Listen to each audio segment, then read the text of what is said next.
Dear Ate Lai, hindi naman po sa inoobliga ko ang live-in partner ko pero sana maramdaman ko pa rin na may katuwang ako sa buhay. Ako nga po pala si Mar Louie, 29 years old, may kinakasama mula po rito sa Quezon City. Ate Lai, may isa kaming anak ni Pearl. As of this moment, kahit gustuhin ko man, ay hindi pa rin kami makapagpakasal ng live-in partner ko. May naipundar naman na akong bahay pero hanggang ngayon, tuloy-tuloy pa rin ang paghuhulog ko rito. Sa totoo lang, parehas naman kaming may trabaho ni Pearl pero ang problema ay ako lang ang sumasalo sa lahat ng gastusin namin. Minsan kasi ayaw niyang makihati sa aming gastusin, kesyo kung ano-ano na lang yung rason na sinasabi niya sa akin. Pati nga anak namin, nahihiya na rin ako dahil maski sa nanay niya ay wala siyang makuhang suporta mula sa kanya. Hindi naman sa inoobliga ko si Pearl pero sana man lang ay maramdaman kong hindi ako nag-iisa at may katuwang ako sa buhay sa pang-araw-araw na problemang daladala ko. Ay nako Mar Louie! Damang-dama ko ang burnout mo sa iyong live-in partner.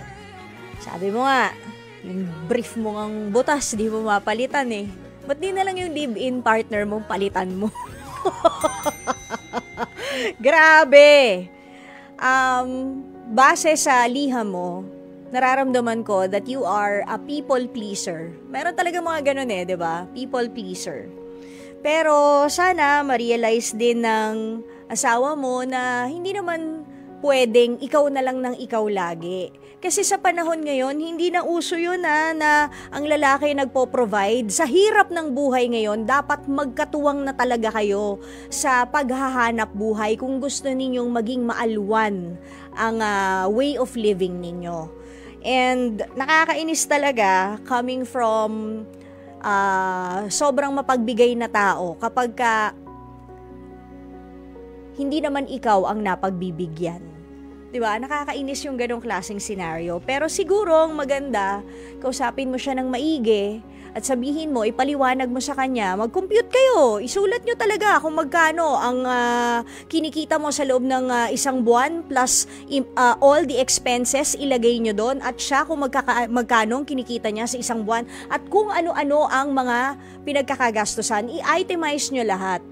Tapos sabihin mo sa kanya, kita mo, wala na tayo halos take-home pay sa sweldo ko. Ikaw mukhang meron pa. Baka naman pwedeng maghati tayo. Itong bahay na ipinupundar ko, kahit hindi pa tayo kasal kasi nga kulang ang pera, para sa atin din naman to. Kapag natapos na natin yung mga financial problems, kapag natapos na ako sa paghuhulog dito, para sa atin din naman ito. Papakasalan na kita. Baka naman pwede sa ngayon na naghuhulog pa ako ng kung magkano sa bahay na to, baka naman pwedeng matulungan mo ko na kahit papano a certain percentage ng iyong sweldo maibigay natin sa bata, sa anak niyong parehas. Huwag mo siyang obligahin muna doon sa bahay kasi ikaw ang may gusto niyan. Though, kumbaga, dyan din siya nakatira. Kaya lang, for sure, hindi mo siya mapapapayag. So, ano bang meron kayo in common? Yung anak ninyong dalawa. Yun na lang siguro.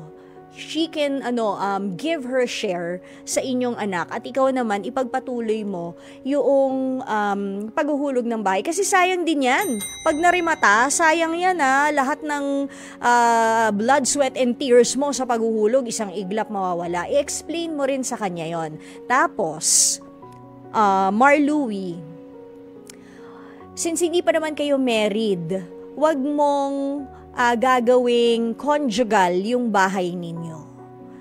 Advice lang to, hindi naman sa baka kasi kung ano mangyari sa inyo in the future, it's just that ikaw rin naman ang naghulog niyan. Madali nang i-transfer yan o maging conjugal property pag kayo na. Okay?